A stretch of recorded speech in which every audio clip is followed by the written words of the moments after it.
Muri irya minsi Yezu n'abigishwa biwe bakiri mu nzira irora Yeruzalemu, sinzi umuntu agize ati nzogukurikira aho uzoja hose. Yezu amubwira ati imbwebwe ziri naho ziba, inyoni zo mu kirere zikagira ivyari, ariko umwana w'umuntu ntafise aho afasha umutwe. Hanyuma abarira uwundi ati nkurikira. Uwundi ati Mukama, ndagusavye mbanze kuja guhamba dawe. Yezu nawe aramwishura ati reka abapfa bahambe abapfu babo, nawe fasha ko wigishe ubwami bw'Imana.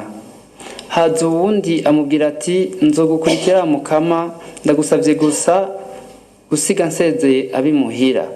Ariko Yezu aramwishura ati uwufashe isuka yaragiye gukora agasubira inyuma gufufura, uyo ntakwiranye n'ubwami bw'Imana. Twakire kandi dushimagize inkuru nziza ya Yezu Kristo.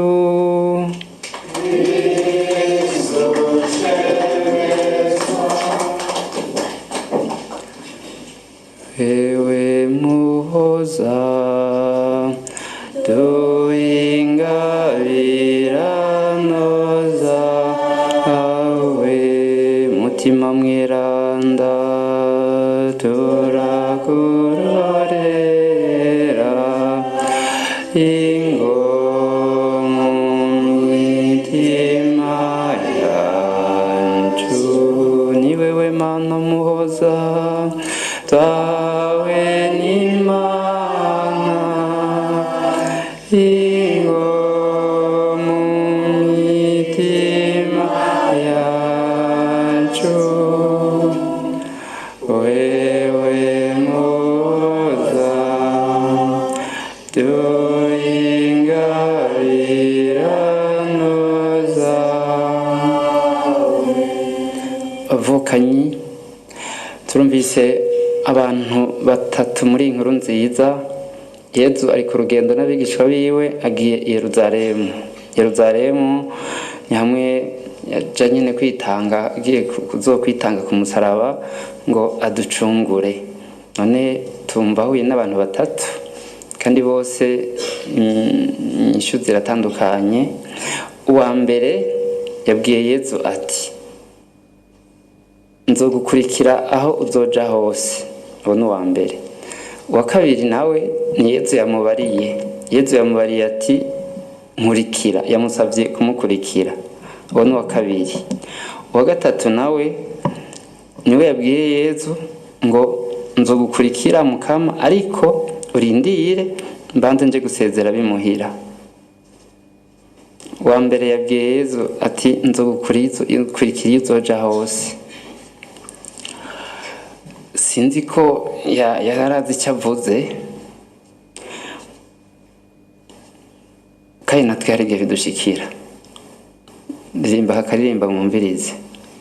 Ibatisimu nahawe yangeze mu bibondo vy'Umukama, naramwemereye ko nzomukorera, ko nzomusenga, ko ntazigera ndamuhemukira. Mwategereye ibyo mwaririmbye. Naramwemereye ko nzomukorera, ko nzomusenga, ko ntazigera ndamuhemukira na rimwe. Ntituramuhemukira. Yaba acatora inkoni aba yaratumaze. Baho Mukama kumaraba hasi arindiriye ko dusaha tukagaruka. Niyo tumwikuye ko tukagenda, we Yezu arazi ubwenge, dutanga imbere akadusama tutarahona. None uwo muntu abwiye Yezu ngo nzogukurikira uzoja hose, kumbure ashobora kuba yari yarabonye ko Yezu agwiza imikate, yirukana amashetani, akiza abantu, ati je umuntu ndabimwemereye. Mugabo Yezu yaciye amubwira ati imbwebwe ziri naho ziba, inyoni zo mu kirere zikagira ivyari, ariko umwana w'umuntu ntafise aho afashe umusaya. Yezu nta n'amahera yari afise, nta n'inzu yari afise. None uwo muntu hariho bavukanyi ibihe bibiri, kuwa gatanu no kuwa Mungu.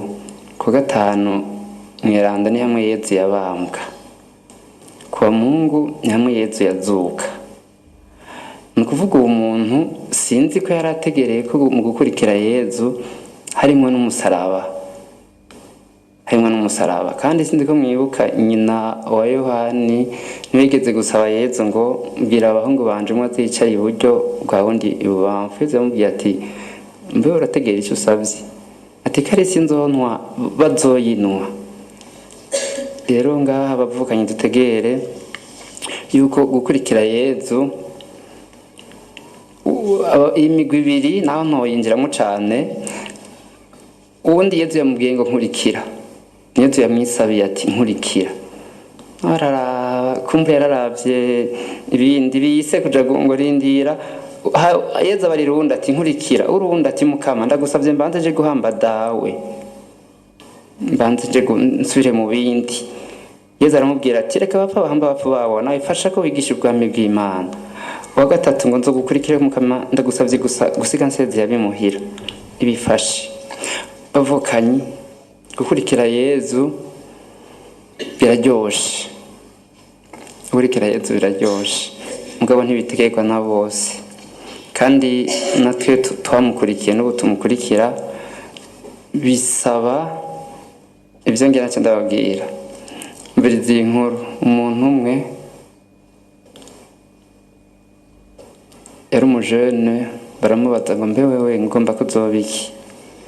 Kuje nshaka nze niga amashuri mu muntu akomeye, ngo hama ngo nce n'amadokutora menshi, ngo hanyuma ngo nce nkora mu mawe n'akomeye gose bahemba ibihera byinshi, ngo hanyuma ngo hama nce nubaka inzu nziza etage mu gisagara gikomeye, ngo hanyuma ngo nce ndonka ibihera byinshi, ngo hanyuma ngo hama ngo nce ndongora umugore azabakwiranye n'igihagararo nzoba mfise, ngo hanyuma ngo hama nce mbyara abana nyene, ngo hanyuma ngo hama ndabigishe basome n'abanye abantu baba bahanga kuri isi, ngo hanyuma ngo hama ntegure kuzoja mu zabukuru retraite nyene byose bimeze neza n'igisagara gikaze nzoruhukiramo, ngo hanyuma asanga hanyuma rero azotegereza gupfa. Iyo jambo mbwa cyaranga kurivuga cyariyumvira ngo ibindi sindi ngenda bizobandanya tabo. None bavukanye ko Imana ari yaduhaye ubuzima, ari itubeshaho. Mu Kirundi batamaherezo y'inzira ni mu nzu. Mbe Yezu tumuhunze tumutaye amaherezo nayahe? Timbega umuntu byo bumariye gutunga ibyisi byose atakaje umutima we yikuye ku Mana. Ega ntandi yarurukiza byo kwisi birahera, turajya tukasa tugasonza tukanwa tukarongora tukarongorwa tukiruka tutabisize byo biradusiga. Mugabo ugumaho kandi aduhana garanti y'ubuzima ariho Yezu ariko arabwira abatumwa ati ndiho burabwanje namwe muzobaho. Inama zanje ndazizi ndazikunda ndaziha ubuzima kandi ntawe ushaka kuzinkura mu minwe kuko data yazimpaye asumba byose. Yezu adufasha uko n'igico mudukurako nta na kimwe kiretse twenyene. Yezu atari wowe ushatse kumuheba we ntazoguheba. Sinzi undi yabajije ngo mbe Mukama kwa imiseze ngo subira mu ijuru ryari? Ati je ndasubira mu ijuru.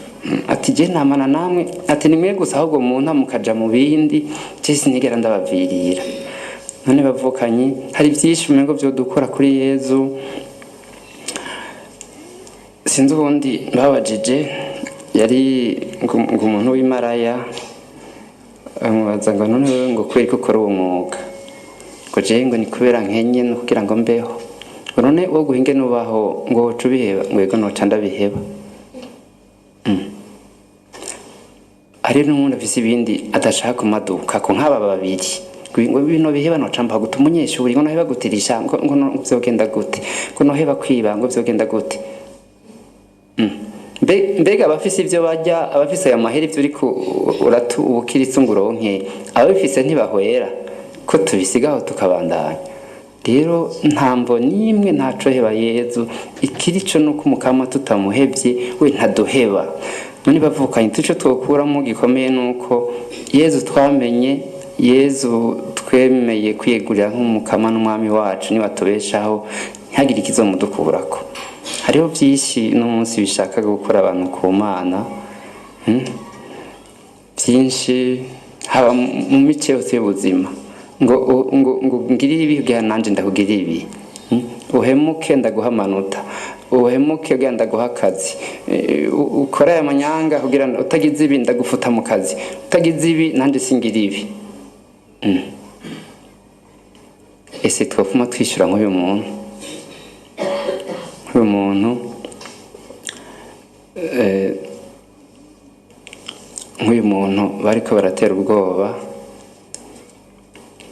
bariko baratera ubwoba kugira ngo bamwice hanyuma aranyegeza baramubura baca bafata umugenzi wiwe bafashe umugenzi wiwe baca bakoresha telefoni yiwe mugenzi wiwe ngo telefona naka turagutegetse umubwira zingaha muga uwo mugenzi we siwe harondegwa bashaka kwica baca ku mugenzi we bamufatiye ahantu bari abagabo babiri bafite amapistole bati ubu nyene turagutegetse telefona naka turazikora mugenzi wawe azaha ataje nga utamutelefone cha tukwica nawe yari umukiriso yeguriye Yezu iyemera kandi kwemera umukiriso hajya ni vyiza kwese turi kumwe utega ubwoba n'ubusabusa hamaze bano umuntu haza ugwagwa ako yisi nije ndayikaba kamuraba muga twe twamenye Yezu tuzi ko atubona twama tujukumira oya mwana yacu Yezu ariho ari ku ngoma kandi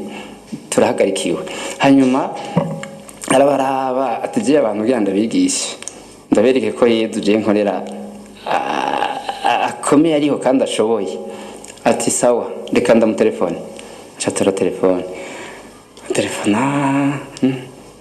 telefona alo ni naka ndagutelefone urambonye ego ndakubonye jewe ndahanana mfashwe n'abagabo babiri none bantegetse kugutelefona none ndagutelefone muga ndagusavye ntuze kuko ndababona bashaka kukugirira nabi nya telefone baca barayikubita ikigwa hasi baca bamufatira ko za nko ngo wambona uzawe ngo urazi kwaha gutokwica ngo ivyo rivyo takubwiye uvuga utakubwiye kumubwira kaza aha bwira tumufate nabaca babwira ngo mwebwe Yezu adashatse mwe ntimwonyica n'amanyama menshi kandi avuze ijambo Yezu baca izina Yezu baca bamukura ko za nkoho baca kugenda uzopfurimbwa aca babwira ati je nzoguma ndi umwana w'Imana ahubwo mwe mudahindutse muzopfa nk'imbunuza nyene aca yigira niwe yadushingiye ntahe none bagenzi Yezu rero twemeye gukurikira dukurikira ni muzima yaradukunda ahereza ko mu kuturema mu gashusho kiwe aradukunda mu kwitanga ku musaraba ku bwacu kandi byaramwase ko atuvirira murazi ukuntu yaciye yigumira muri Eucharistia ngo agumane natwe mu ijambo ryo guma tuyagira kandi aratubona adusaba kuza iyo tuje igihe cyose yamahimbawe no tukamutura ibiri ku mutima rero gukurikira Yezu harimo ibiryoshe mbwa n'imisaraba irimwe n'akaruhukizo butagira umusaraba ntibwo bari bwo nawe nyene murazi ko yaciye ku musaraba nihagira ati nimuzi wanje mwese mufise ibibagoye murushe cyangwa muremerewe nzobaruhurira mbega hari ikibazo nama nibaza mbe Yezu hari ikintu uramusaba hama ngo ntakikugirire nibabona atakigize hari igihe kiba kidakenewe canke ashaka bandanye gusenga isanya yagera azobikugirira none bavukanyi bwa mbere twiyegurire Yezu gukurikira Yezu bisaba kumwiyegurira ubutumukamu rero nduwawe ndamadutse kuri ibi bitari wewe so détaché pour s'attacher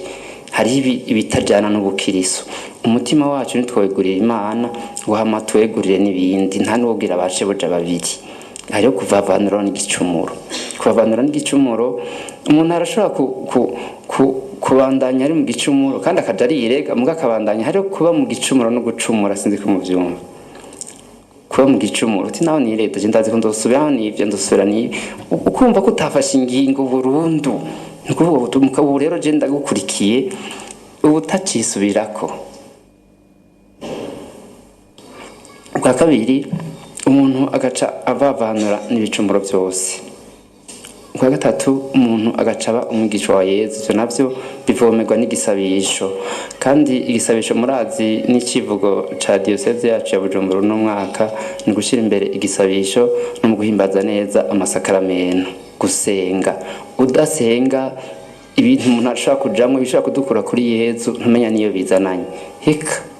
Hanyuma ikindi dusanzwe turi no mu kwezi kw'icumi kwagenewe irozari, turatumirirwa kuja turitura umuvyeyi Bikira Mariya ngo adufashe, kuko dukoresheje izi nguvu zacu gusa ntaco twokwishoboza, ariko turashigikiwe Yezu yaduhaye umuvyeyi ngo natwe aturere adufashe mpakaza mudushikirize. Sero no muri ku kwezi kumwambaza no kumwitura vyokongerekana, natwe turashigikiwe n'ijoro ryose n'igisabisho Yezu yatuvugiye no baratubona mu masakaramentu mu ijambo ryiwe. Ntagire ico dukura kuri Yezu, ufatinye uvuga uti jewe nta kintu na kimwe kizonkura kuri Yezu.